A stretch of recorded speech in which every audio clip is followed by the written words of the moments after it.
Reply যদি ভালো কিছু লেখেন তাহলে তো অবশ্যই রিপ্লাই দেবো,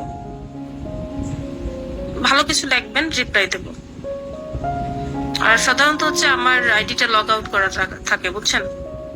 আপনারা হয়তো অনেকেই নকটক দেন, আমি এই ফোন থেকে শুধু ট্রান্সফার করি, যার কারণে আমার আইডিটা যদি লগ আউট করা থাকে, এই ফোনে ধরেন আইডিটা আছে, আপনি আমাকে মেসেজ টেসেজ দিচ্ছেন, এরপরে হচ্ছে আমি এই আইডিটার ভিতরে, আমার এই ফোনের ভিতরে আমি আইডি টান দিলাম যখন, তখন ওই মেসেজ কিছুই থাকে না।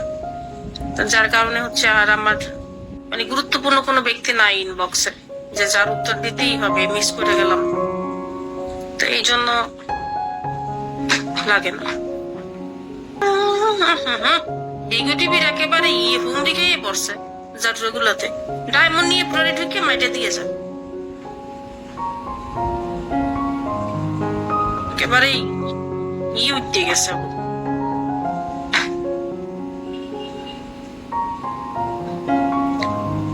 নাম্বার কি নাম্বার নেবেন? ইমো পারবো না, হোয়াটসঅ্যাপও পারবো না, বিকাশ নাম্বার নেবেন, টাকা পাঠান, ডায়মন্ড কিনবো, খেলবো। এই একটা নাম্বারই আছে আমার কাছে, তাও বন্ধ থাকে। যদি বলেন যে টাকা গেছে, তখন খুললে দেখবো যে বলছে কিনা, মানে সত্যি সত্যি টাকা আসছে কিনা, এছাড়া কোনো নাম্বার দিতে পারবো না। পান খাইয়ে দাঁতের কি অবস্থা করছো ফরিং, কানের উপরে তো টারাম করে বাড়ি দেবো ধরেছে না। পান খাইলে তোর সমস্যা কি? আপু কথাগুলো অহংকারী টাইপ মনে হচ্ছে। ও এখন আমার কাছে এইটা করে ভালো লাগতো না, ঠিক আছে ভাইয়া, হ্যাঁ অবশ্যই, কেন দেবো না আপনাকে, নিশ্চয়ই, নাম্বার তো আপনার জন্যই কিনছি, আমার আব্বাই নাম্বার কিনে দিচ্ছে আপনার সাথে কথা বলার জন্য, আপনাকে দেবো, উপরে যত ভাই ব্রাদার আছে যে চাইবে তাকেই দিব, ভাল লাগবে না সেই কথাটা? হ্যাঁ, আমি তো বুড়িদের মতো খাবো না, তো খাবো কি যুবতীদের মতো নাকি? কচি গাছ হাইট যে লাভ নাই, ফেরেস্তা ওই দরজার সামনে, আজরাইল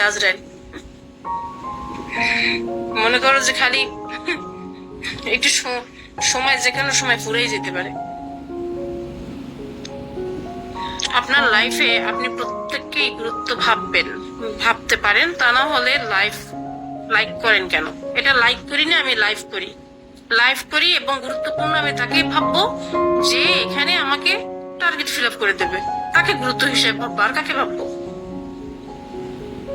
আপনাদের সাথে আমি কথা বলি না, এই যে আপনার কমেন্ট আমি পড়তেছি না, এটা আপনার প্রতি আমার গুরুত্ব না থাকলে পড়তাম?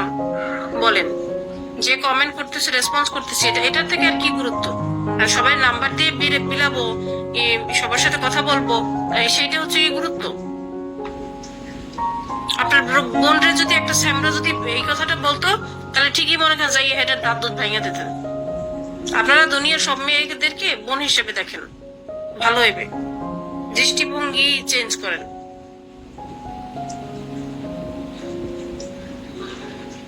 আপনি আমার ব্লডে থাকেন, সুন্দর বিহেভ করেন, একটা সময় আমি আপনাকে নাম্বার দিয়ে দিতে পারি, এটা তো বলা যায় না, কিন্তু ডিগলার দিয়ে নাম্বার দেওয়া পছন্দ করি না।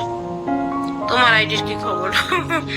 আমার আইডির কোনো খবর নাই, আইডিতে এসবিআইপি আছে 10, এখন ওই এসবিআইপি দিয়ে চিন্তা করছি যে 210টা বিনস কিনবো, তারপর হচ্ছে কি ওই বিনস কয়টা ভাঙাইলে 40টা হইবে, 40টা দিয়ে হচ্ছে গিয়ে 40,000 করবো।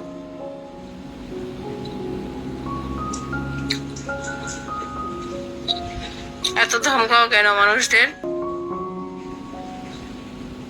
না, এত মিষ্টি দরকার নাই ভাই, যারা টিকে যায় তারা তিতা কথাই টিকে যায়, আর যারা টিকবে না তারা মিষ্টি কথাই টিকবে না, বুঝতে পারছো? ফ্যান বলো, বন্ধু বলো, ভালোবাসার মানুষ বলো, প্রত্যেকটা সাইটেই যেখানে তিতাতে হচ্ছে কি টিকে যায়, সেখানে মিষ্টিতে কখনোই টেকানো যায় না।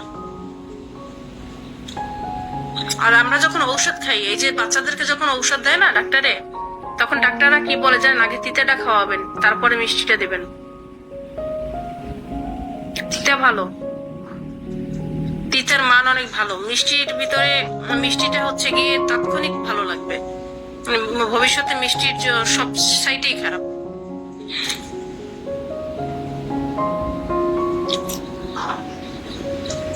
কল নেবো না তোমারে। এই যে শিশির পেজে এখন কত সুন্দর একটা কমেন্ট করছে, এখন আর তার কাছে মনে হয় না যে আমি অহংকারী।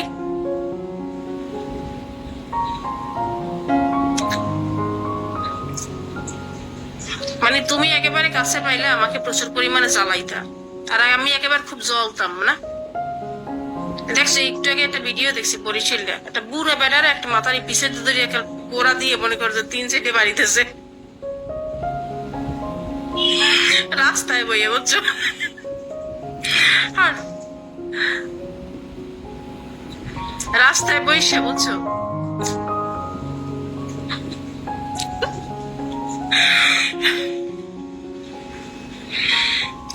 বরিশালে মহিলাকে পিঠে পাঠা আর খালি পিঠিন খাই বসে বসে।